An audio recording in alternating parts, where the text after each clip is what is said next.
নাও নাও, ধরো ধরো। ও, ব্যাগ দুটোর ওজন দেখেছো?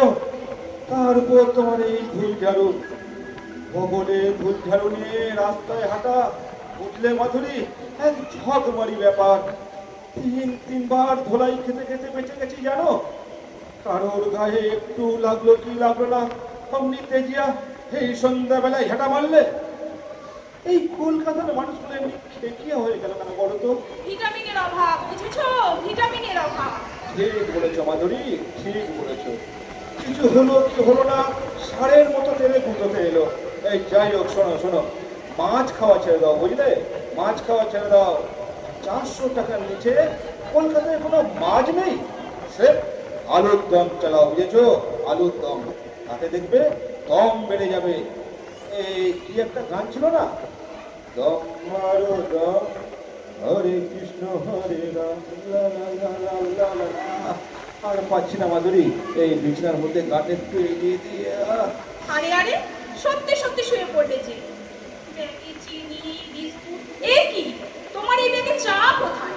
তোমাকে বেরোনোর আগে অন্তত 1000 বার বলেছি, আর সে চাটাই ভুলে এলে। এখন কি হবে? তুমি কিন্তু আমাকে চায়ের কথা একদম বলে, বুঝলে? আমার মেমোরি কিন্তু অতটাই খারাপ নয়। রবীন্দ্রনাথের আফ্রিকা এখনো মুখস্থ করতে পারি। শুনবে শুনবে? না বাবা, দোহাই দোহাই তোমায়, তুমি এখনই যাও, চা নিয়ে এসো। এখনই তো আবার চা খেতে চাইবে। হ্যাঁ, আমি আর পাচ্ছি না মাধুরী, আমার চান কয়লা হয়ে গেছে।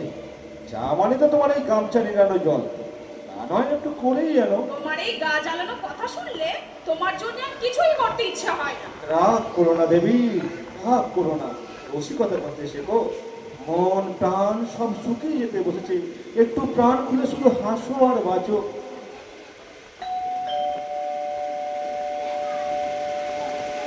সারা দীক্ষার বাঙালি পুজোর চালে নিতে এসেছে।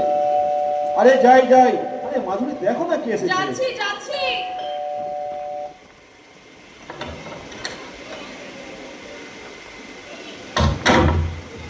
কই কই, কোথায় কোথায় রণদীপ বাবু?